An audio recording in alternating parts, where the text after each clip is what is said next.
안녕하십니까, 박헌진입니다. 외대부고 2023년 1학기 중간고사 시험 분석 진행하겠습니다.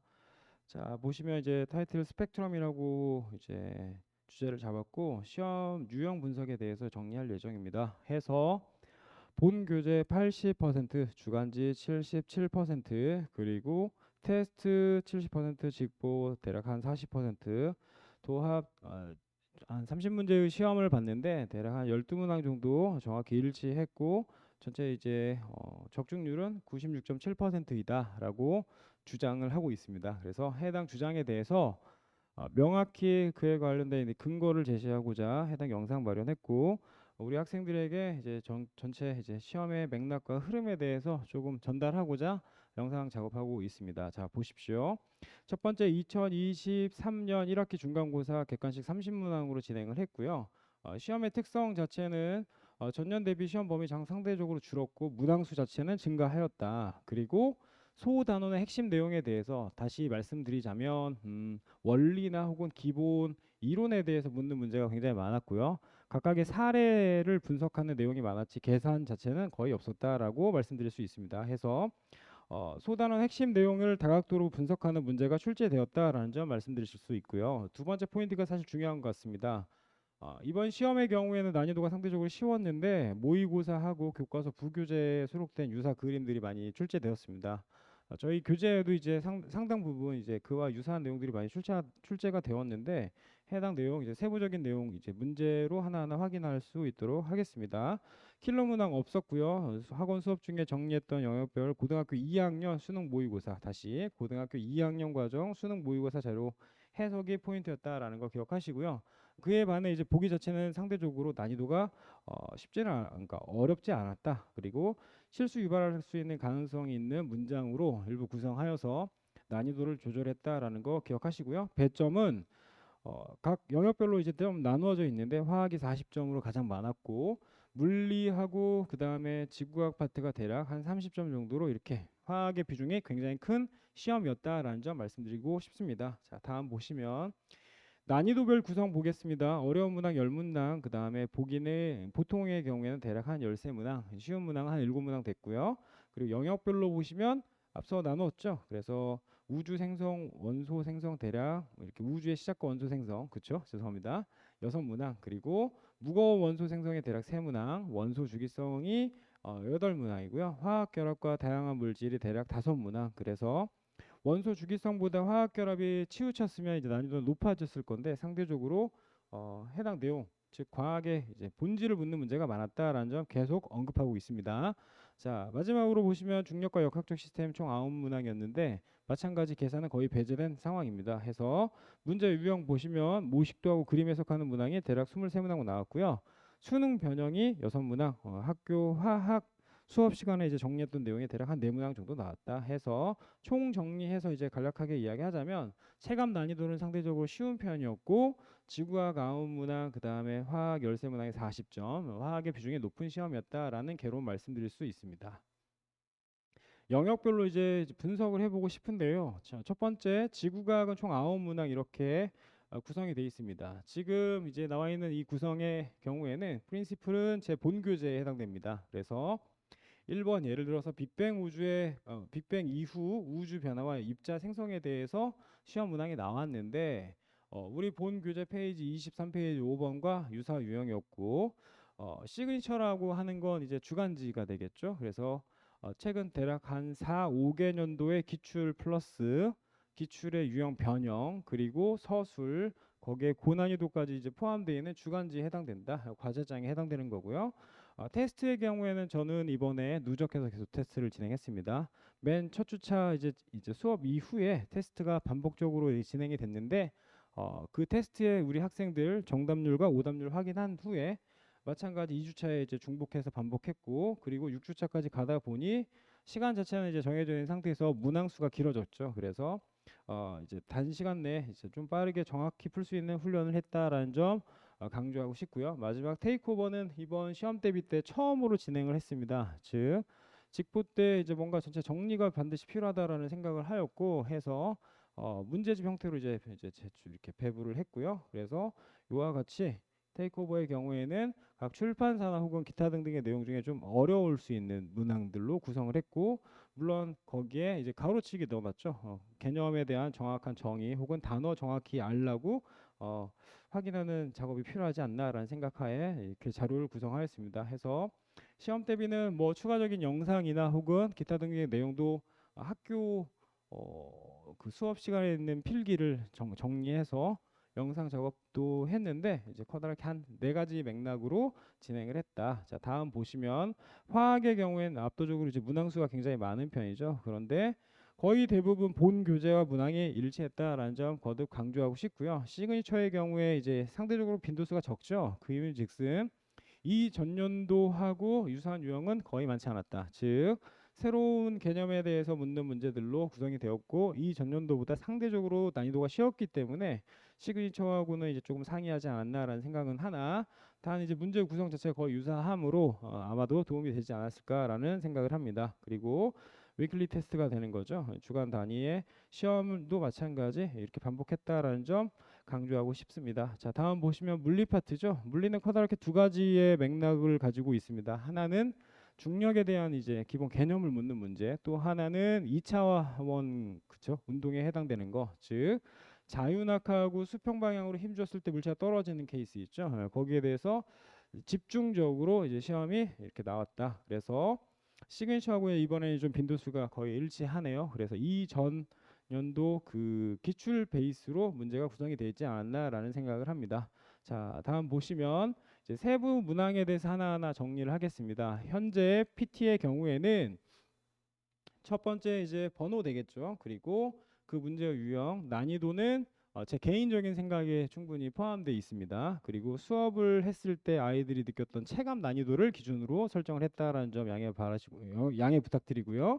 그리고 옆에는 이제 그 문제에 대한 이제 키워드로 설정을 했고, 자, 맨 왼쪽에 있는 게 바로 우리 학교 1번 문항에 해당되는 거고, 프린시플은 제 본 교재 주간지도 마찬가지 과제장에 해당된다. 그래서 뭐 그림 유사한데 이제 각각의 이제 뭐가 보기 자체가 어떻게 달라지는지를 좀 확인할 수 있죠. 그래서 일반적인 이제 수치를 많이 이제 여쭤보는 케이스. 그러니까 원자 생성 이전과 이후에 물질 자체가 이제 달라지는 거 하나하나 확인할 수 있었고, 관련 내용 중에서 이제 이들이 어떻게 어떤 조건 하에서 어떤 물질들이 만들어지는지를 묻는 문제, 가장 기본형이다라는 거 알고 계시면 될 것 같습니다. 자, 다음 보시면 이번의 경우에는 선생님이 직접 모식도를 그린 이제 흔적이 있죠. 그래서 과학자가 여러 명 나오는데 대략 한 6명 정도 나오죠. 그런데 정적 우주론이나 혹은 팽창 우주론, 뭐 혹은 정상 우주론이나 빅뱅 우주론을 이제 그 비교하는 포인트를 시험에 내셨습니다. 그래서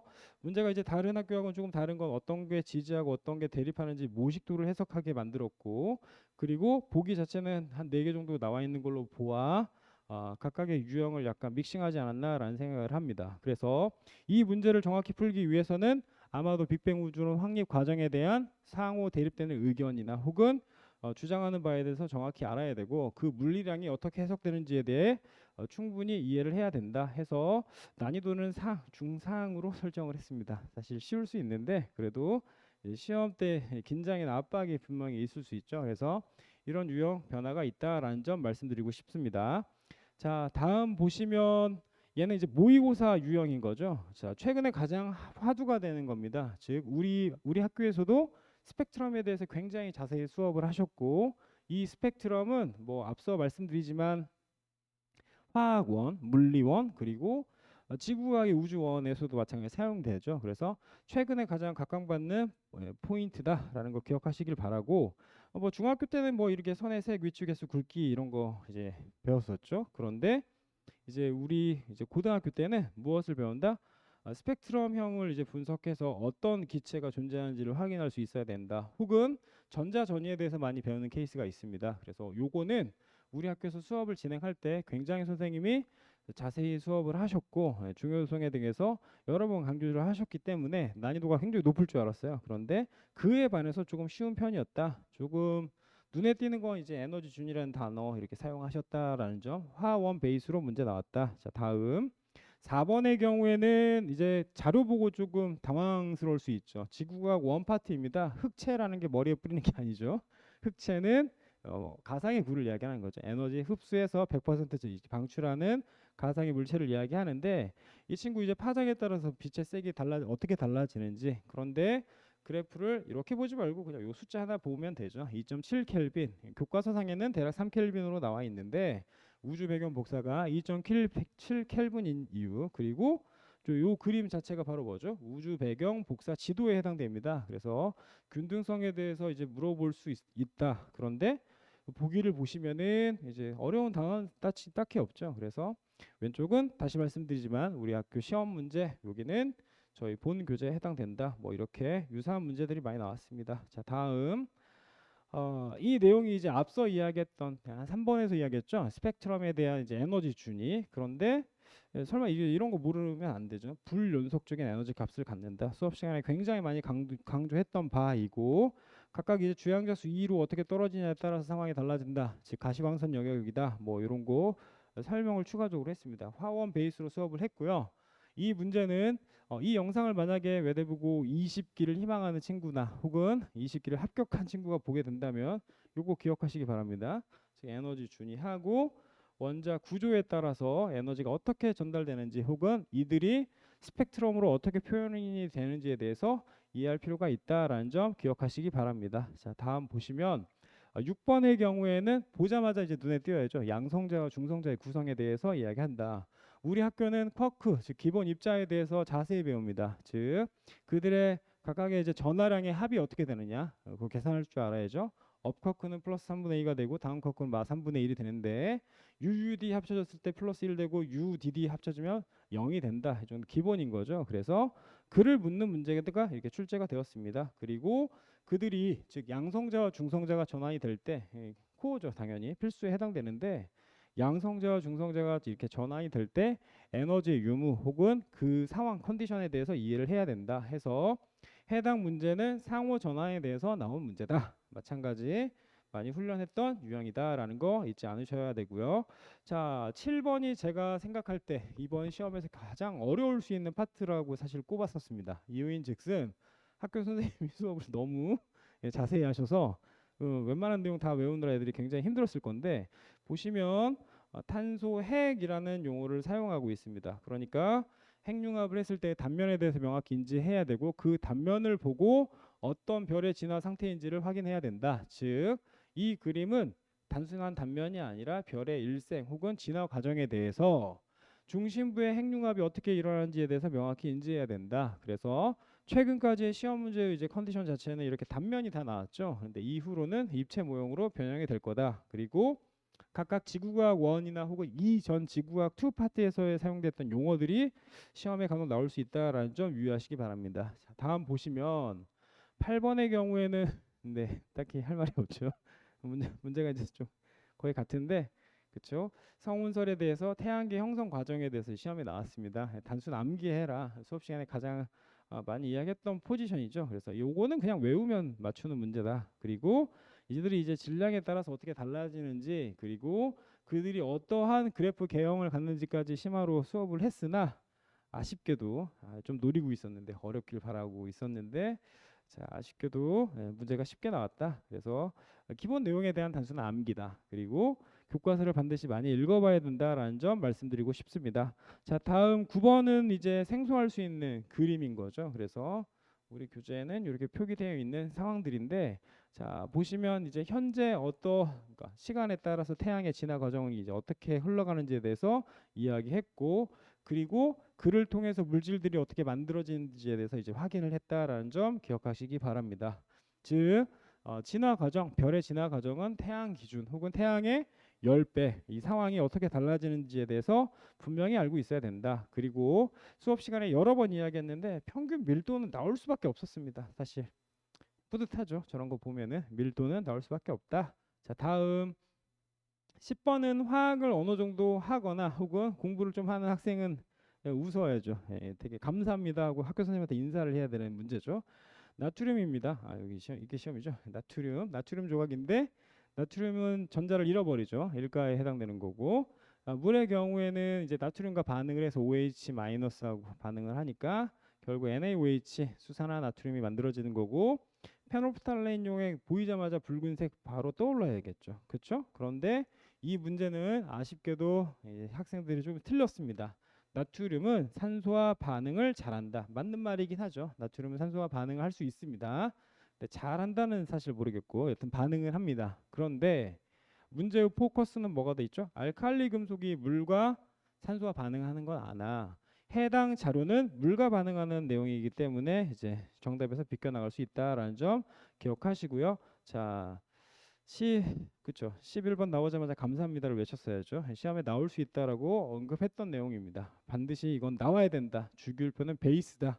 그리고 우리 학교는 과학에 원론적으로 이제 접근하는 성향이 있기 때문에 이건 반드시 알아야 된다라고 이야기했고, 비만 안 헷갈리면 되죠. 수소는 누구하고 성향이 다르다? 그렇죠. 알칼리 금속과 화학적 성질이 다르다라는 대전제 하에 나오는 문제다. 자, 다음 보시면 우리 학교는 전자배치를 사랑합니다. 그렇죠? 그래서 자, 얘는 이제 플러스 2가 되는 거고 얘는 마이너스 1이 되는 거니까 얘는 전자 2개 잃어버린 거고 얘는 전자 하나 얻은 거죠. 그래서 우리 어떻게 수업을 했죠? 2학년 8반 2번 2개 빠지니까 그쵸?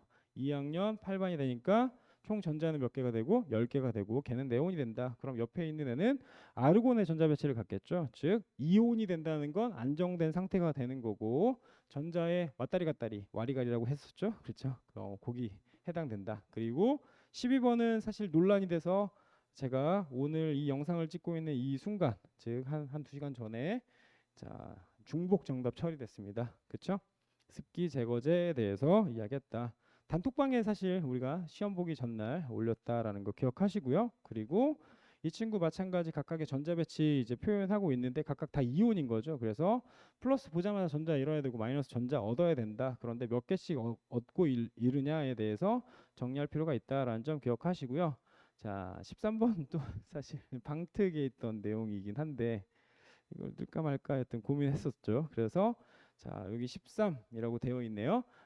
원자 번호 13 혹은 13족 누구죠? 13족 알루미늄 기억해야 됩니다. 그렇죠? 알루미늄은 수업 시간에 그냥 무조건 이야기해서 나온다고. 시험에 나올 수밖에 없다. 교재의 구성이 1쪽과 17쪽을 베이스로 만들기 때문에 고로 1쪽과 17쪽은 1대1로 반응하는 거죠. 그럼 2쪽과 16쪽은 2대2로 반응하니까 반응 비율을 좀 바꾸자면 뭐 3대2가 되겠다 해서 Al2O3 나올 거라고 이야기했는데 감사하죠. 나왔습니다. 문제의 유형이 이렇게 20개의 경우에 바뀔 수 있다라는 점 인지하시기 바랍니다. 자, 다음 보시면 모고형 이제 수능 모고형이죠. 그래서 고체하고 수용액 문제를 조금 더 어렵게 만들려면 여기다 이제 액체 포함시켜야 되겠죠. 그리고 물질을 봤을 때 그쵸. 염화 나트륨, 질산칼륨 그리고 포도당이라고 돼 이렇게 적혀 있는데 제가 이게 대명제를 만들었죠. 그쵸? 소금과 설탕은 족보가 다르다라고 우리는 수업을 했습니다. 그러니까 알칼리 금속의 죄송합니다. 염화 나트륨의 경우에는 이온 결합 물질에 해당되는 거고 그리고 포도당의 경우에는 뭐에 해당된다? 공유결합에 해당되는 거죠. 그러니까 공유결합 물질은 물에 녹긴 하지만 이온이 되지 않죠. 고로 전기 통하지 않는다. 즉 전기 전도성을 물어보는 문제였다. 그래서 이 문제를 이제 준비하기 위해서 HCl하고 NH3도 외워야 된다라고 이야기했는데 뭐 그런 방향성으로 나오지 않고 쉽게 나왔다. 자, 다음 보시면 15번은 해당 영상을 보는 친구들 즉 외대부에 진학했거나 혹은 20기, 21기라면 안녕 라면 기억하시기 바랍니다. 우리 학교가 좋아하는 툴입니다. 시험 문제 툴.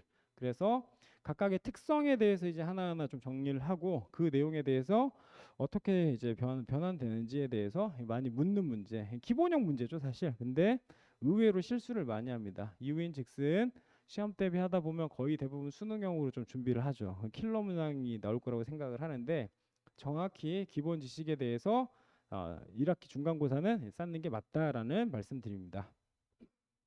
죄송합니다. 자, 16번의 경우에도 마찬가지 전자배치 또 나왔죠. 그쵸? 반복된다라는 거 기억하시기 바랍니다. 자, 16번의 경우에도 전자배치 마찬가지 나왔습니다. 그래서 A의 경우에는 플러스가 되고 B도 플러스가 되고 C는 2 마이너스가 네요. 전자 2개 얻었고 얘는 하나씩 잃어버렸죠. 그래서 그들이 어떤 결합을 하는지 즉 해당 모형을 보면 뭐 이온 결합인지 공유 결합인지 이런 거 따지라고 이야기하는 거죠. 그리고 전자 잃어버린 애는 금속이기 때문에 금속의 성질을 물어볼 수 있다. 혹은 전자를 얻는 애는 비금속이기 때문에 그에 관련된 있는 성질 물어볼 수 있다라는 이 기본형 모델이었다. 자, 다음 우리 학교가 되게 좋아하죠. 전자 배치에 대해서 굉장히 사랑하죠. 그리고 전 수업 시간에 매우 많이 이 내용을 집중했습니다. 마찬가지죠. 전자 2개 잃어버려, 뭐 2개 얻어, 뭐 이딴 거. 그래서 걔네들이 이온 결합하고 공유 결합하는 걸 이제 비교하는 모델이다. 그래서 화학의 구성은 이제 전자 배치부터 해서 화학 결합까지 쭉 이제 그 흐름에 따라서 문제를 구성했다라는 점 인지하시고요. 그리고 우리 자료에도 마찬가지에 포함되어 있던 내용들이기 때문에 뭐 딱히 어렵지 않았다. 또 하나 이제 이 영상을 보는 재원생의 경우에는 어떤 물질을 제가 이야기했는데 그거는 안 나왔다. 좀 다시 좀 다소 아쉬운 부분이 있죠. 네, 자, 다음 보시면 18번도 마찬가지입니다. 우리 학교가 되게 좋아하는 유형이다. 그래서 각 사례에 대해서 반드시 외워야 된다. 제가 수업 이전에 100점 맞기 위한 혹은 1등급을 찍기 위한 방법에 대해서 이야기했습니다. 일반적으로 외대복으로 오는 학생들의 경우에는 뭐 과거를 준비하거나 혹은 영재고를 준비했던 사례가 분명히 있죠. 그리고 과학에 대한 좀 자신감이 분명히 있을 거다. 그런데 내신은 내신이다. 상황이 다르기 때문에 모든 내용 다 암기해야 되는데 그와 관련돼 있는 문제다. 그래서 공유결합이나 이온결합에 관련돼 있는 요소를 물어봤다라는 거 기억하시기 바랍니다. 자, 다음 19번은 그죠? 사실 19번 보면 웃어야죠. 그렇죠? 감사하죠. 이거 뭐 점수 주려고 내는 문제. 그래서 단어 중심으로 우리 교재에는 개념 확인 문제에 포함되어 있다라는 거 기억하시고요. 뭐 이런 거 틀리면 슬프죠. 마음이 아프고 해서 뭐 좀 마음이 급해서 뭐 틀릴 수도 있겠지만 아니죠. 틀리면 안 됩니다. 이런 거. 자, 다음. 자, 20번 문제는 수업 시간에 매우 많이 강조했던 겁니다. NA하고 CL이 반응하는 케이스, 화학 반응식 외우라고 이야기했었고요. 이들이 어떻게 이제 반응하는지는 학교 선생님이 화원 기준으로 수업을 하셨기 때문에 해당 내용 명확히 인지했어야 된다. 그리고 나트륨의 경우에 이제 금속이죠. 금속의 성질 반드시 확인해야 되는 거고 NaCl은 뭐가 이온 결합 물질이기 때문에 전기 전도성이 있다라는 거 인지하시면 됩니다. 자, 다음. 자, 21번은 선생님이 사랑하는 문제죠. 알로제논솔 저는 개인적으로 좋아하는데 외대부호 때문에 좋아하게 됐습니다. 자, 이유인즉슨 이들이 이제 각 컨디션이 다른 상태에서 반응을 하는 거죠. 그래서 플로우린 즉 주기율표 기준으로 오른쪽 위로 올라가면 갈수록 반응성이 커지죠. 반면에 금속의 경우에 왼쪽 아래로 가면 갈수록 반응성이 커진다라는 사실 알고 계시면 됩니다. 우리 단톡방에도 이거 많이 올라왔었죠. 그렇죠? 이게 뭐냐 뭐 이런 거 물어봤는데 각 상황에 따라서 혹은 컨디션에 따라서 반응 정도가 다르다라는 거 인지하시고요. 요 문제는 또 좀 재미있게 그쵸? 색깔이 안 나왔네요. 이원자, 분자 혹은 색도 많이 물어보는데 내년에 뭐 기대가 됩니다. 자, 다음 보시면 자, 22번은 학교 선생님의 노고를 확인할 수 있는 문제입니다. 이제 웃음이 나오죠? 그쵸? 벚꽃 엔딩이라는 노래가 있는데 그쵸? 이 가사를 가지고 그분이 이 노래를 부르실 때 출제자께서 이 노래를 들으실 때 중력이 떠올랐나 봅니다. 그래서 이 문제는 중력과 중력 가속도를 명확히 인지해야 되죠. 자, 질량에 따라서 중력은 달라지지만 중력 가속도는 일정하다. 다시요. 중력 가속도는 일정하다. 그리고 공기 저항이 있냐 없냐에 따라도 좀 상황이 달라질 수 있죠. 그런 내용을 묻는 문제다. 그래서 앞서 말씀드렸다시피 물리는 커다랗게 두 가지 포지션이 있다. 하나는 중력, 또 하나는 이렇게 2차원 운동. 그렇죠? 2차원 운동의 경우에는 수평 방향 운동과 수직 방향, 즉 연직 방향 운동을 나누어서 생각을 해야 되겠죠. 그래서 우리 수업 시간에는 관계식 정리하고 계산 어떻게 하는지, 즉 시간 포커싱 해야 된다. 시간을 기준으로 위쪽에 있는 거리와 속도 혹은 옆으로 갈 수 있는 거리 속도 구할 수 있다라고 이야기했는데 뭐 여튼 아쉽게도 계산형은 나오지 않았고 원론적인 내용 나왔다. 그래서 교재 강독을 열심히 들었다면 너무 쉬운 문제였다라는 점 말씀드릴 수 있고 24번 문제도 마찬가지죠. 중력에 대해서 각각의 견해를 이야기하는데 그 견해 중에 이제 옳은 것과 옳지 않은 걸 골라야 되겠죠. 그러니까 이들이 어떠한 기본 원리 혹은 개념을 가지고 있는지 명확히 인지하면 된다. 자, 죄송합니다. 이제 17기였나요? 그렇죠. 정맥, 동맥이 논란이 됐던 문제 뭐 이렇게 기억하시기 바라고. 자, 25번의 경우에도 마찬가지 기본 툴이죠. 우리 수업 시간에 역학을 배울 때 모든 그래프 다 그렸죠. 총 한 9개 정도 그렸고 그들이 그래프 어떻게 변형이 될 수 있는지까지 이야기했습니다. 사실 이 내용을 볼 때 그냥 아 문제가 쉽구나 어렵구나로 자체 판단하지 마시고 해당 내용은 이제 중간고사 범위니까 기말고사는 이제 그쵸 어마어마하겠죠.